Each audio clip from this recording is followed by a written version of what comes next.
Hello everyone, let's discuss Mutant Year Zero and the classes that are within. Now the thing about these Mutant Year Zero games, and there's a few of them, each as a standalone book. Uh, Links in the bar below, by the way, if you want to pick them up, they're affiliate links to see what's at least link available. Doesn't necessarily cover everything, but hey. The classes that are within this book are specific to this book, and then all the other books, they have classes specific to them as well. So there's the chance for a bit of crossover when, some of the other books may collide and then they bring their classes and skills and things to it. But hey, let's look at this. Let's look at the kinds of classes that are within the mutant book, this mutant book, and there's 8 of them, so there's quite a lot. And I like how there are nuances between the different kinds of classes across the books. So while there's always a fighty type, for instance, the fighty type, say, in the Elysium book is a lot more tanky. He's a tankier fighty type. Whereas we'll start off with the fighty type in this book, the Enforcer, who's more of a I punch you with great big fists until you stop moving fighty type. Specialist skill Intimidate, with a choice of 3 talents to choose from. So this is, a real brawler type. Barge Through, Mean Streak, and Sucker Punch. Again, with the way the talents work, there are general talents that everybody can take, and then there are the class-specific 3 talents that you can only take as that class as well. So it's just like specified flavour through that talent, which is cool.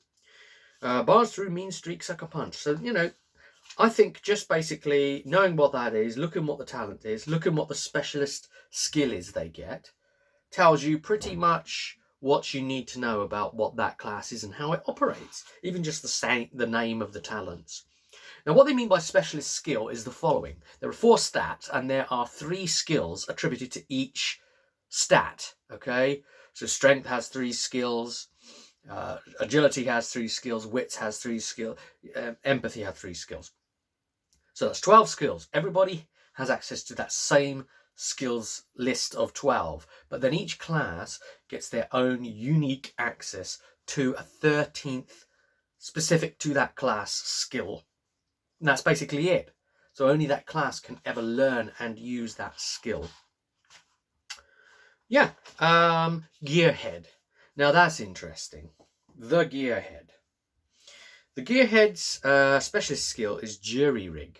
So normally the specialist skill, your 13th skill, is the one that's going to do a lot of heavy lifting and really going to speak for what you are as a class. With the talents Inventor, Motorhead, and Tinkerer. Nice. Jury Rig. The idea of jury rigging is basically where you get to design and build things, the gearhead, so you can make all this gear out of the scrap that the group have gone around and collected. So it really gives the GM an opportunity in this one to, really use that scrap, and, it becomes a usable resource by the gearhead. And they can either, mend items, because items can break in this system, or indeed, of course, build. And there's some suggestions for what can be built here. But also there are like extended lists, or you could come up with your own things that they might be able to build and use your own discretion as a GM. That's quite a good skill to have. Yeah. And in a world of like in a post-apocalyptic setting, someone that can build new things out of scrap is going to be really important for the group. A Stalker. Okay, so the Stalker, the closest thing I can think of to a Stalker, it's kind of a scouty type. Like the main characters in the Metro system of books and games. These people that will go out above where no one else would dare to or be stupid enough to. And they'll go out and they'll make the maps and they'll do all that sort of thing. And that's what the Stalker is, basically. Oh, a real far ranger. They're the ones that know the zone better. Their specialist skill is Find the Path. So it specifically applies to, because it's basically a grid crawl when the group are out exploring and doing their thing. And the specialist skill basically lets them know more about that thing, find a way through that thing as safe as possible, and basically, if there are enemies present, get to spot the enemies before they can spot you. Because you might alert them and not know you've alerted them, and then there's an ambush or whatever. So a Stalker's pretty good. A Stalker is almost a must-have, really, practically speaking. You can have more than one of these classes in a group, of course. It depends whether you like the group dynamics to do things like that. The only thing I'd say about like stacking up classes,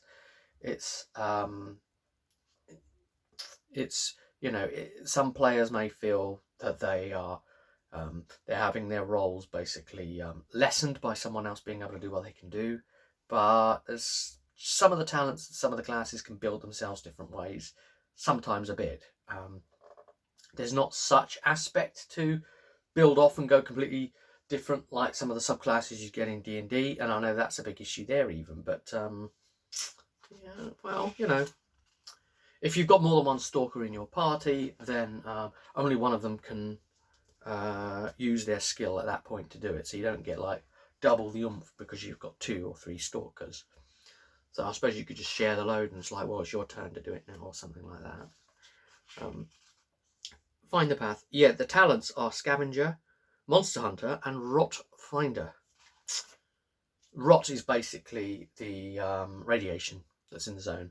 People, they get affected by the rot. It kills them off. Then we have the Fixer. Now, the Fixer is basically, it's kind of a face man, a deal maker, gets everything done within the especially within the arc as well, and can get its supplies and items and basically ask for favors and this sort of thing. So is a wheeler dealer, and that's key attribute empathy. So there you go. Specialist skill make a deal. So yeah. Specific talents are wheeler dealer, vicious creep, and juicy info. So you can take those if you wish. They're not mandatory. And of course you start with a talent, but it doesn't have to be one of those 3, really. Yeah. We'll maybe have a little look at the talents in a sec to see sort of, how those reflect on this. Then we have the Dog Handler. And this is really a pet class. So specialist skill is sick a dog. So basically sick 'em boy, off it goes. So it becomes a combat aid, a pet that you can order in to help you in this, that, or whatever. With special talents, Bloodhound, Fight Dog, and Mutant's Best Friend. Then we have the Chronicler, who's basically, it's the lore keeper, it's the knowledgeable one, that high int class type. Specialist skill Inspire, so you're there to help others and you're a buffer basically. Your talents are Bonesaw, Agitator, and Performer. So we'll get on to what these are in just a moment. One of the most surprising classes you'll find in this book is the Boss. Now the Boss, within your arc, you have the dynamics of there being bosses within the arc. So these are key NPCs who lead little sub-factions within the arc. And one of your player characters can actually end up being one. Mad as that may sound, and starting the game as one. Specialist skill Command, used to telling other people what to do. Talents Commander, Gunslingers, and Racketeer. Now the Boss is weird in that they get a whole bunch of NPCs they get to work with and control under them, and those NPCs have to go around and do what the boss tells them to do, kind of thing, in theory. The dynamic works quite well within the arc, I guess, where you may want to have the NPCs do something within the arc while you're not there and represent you while you're out. Of course, you can bring the NPCs with you as well, so it really is like a boss mastermind type of multi-pets class, if you like. You can bring them out into the zone and control them all, but of course they're going to be using resources while out in the zone. So if they're going to be consuming bullets or whatever, anything like that, you then need to be able to provide those bullets, and bullets are a scarcity, of course. And then finally we have the slave. And the slave, it's a person of a lower stature within the arc, but who's had a tough life, really. But that tough life has actually made them stronger, and I would say that the slave is kind of the tank class, really, for the group. And again, with a real focus on being able to be a physical fighter. Key attribute strength, so hey, there you go. Specialist skill is shake it off. So there you go, there's the tankiness straight away implied. Special talents, cynic, rebel, resilient. So there we are. That's the 8 classes. And a quick look over the specific talents for those classes. The enforcers, we have barge through. So this is what I was saying about where you can build your stats differently. So you could be an enforcer with like a load of agility, and you could use gunslinging and move comes off of your agility skill when you have to stat. If you need to do a move roll, which tests how quickly you can move and your can you escape a combat or run away from a rolling boulder or whatever. But with the barge through talent, you can do move using strength instead of agility. So you could build to a higher strength instead if you wanted. Or it could give you like a bit of a situational thing. If your agility's been broken back a bit, you could say, well, I'm going to do it using my strength instead. Mean streak, when you intimidate someone and give your victim doubt, they suffer 1 extra point of it. And then sucker punch, basically your unarmed attacks do more damage. Then the gearhead gets like a +2 modification when jury rigging to make a new device, but not when repairing. The motorhead gets a +1 when they use a vehicle to ram someone and all that kind of thing. Read the book, check the specific rest of the details out. Tinker is a +2 modification when you jury rig to repair a piece of gear, but not when you build something. So they are both accounted for, but as separate talents. Stalker. They get access to Monster Hunter, which is the +2 when you scout a beast of any kind. We have the Rock Finder when you using Find the Path, which we discussed. That's their special skill, the thing that really flavours them, makes them who they are, their 13th skill. They get access to a new stunt, which you can choose when you roll extra successes to find the most rot-free route through the sector, which basically makes the rot level count as 1 step lower than it's supposed to. Because the more higher the rot level within an area, the quicker the rot will kill you and, put rot points on you, which have the potential of remaining permanent and in the end finishing you off. And Scavenger. +2 modification to find the path and finding artifacts and all this blah blah blah. Onto the Fixer. Juicy info talent. Well, hey, choose 1 important NPC of whom you have incriminating information. Decide the nature of this with the GM. Don't overuse this on the NPC or it could come back and haunt you. So that again, gives you that idea that this is very kind of arc-centric as a class. Vicious creep. When you manipulate someone and give them doubt, they suffer 1 extra point of it. Okay, yep. Wheeler dealer, when you use the make a deal skill to make small business on the side, you earn twice as much of the commodity you choose. So that's pretty cool. Dog handler. We have the Bloodhound skill, so basically your dog can do tracking better. We have the Fight Dog, so your dog can fight better. We have Mutant's Best Friend, where your dog can help you do endure and move, using the Sick Dog skill instead of the skills for those. Yeah.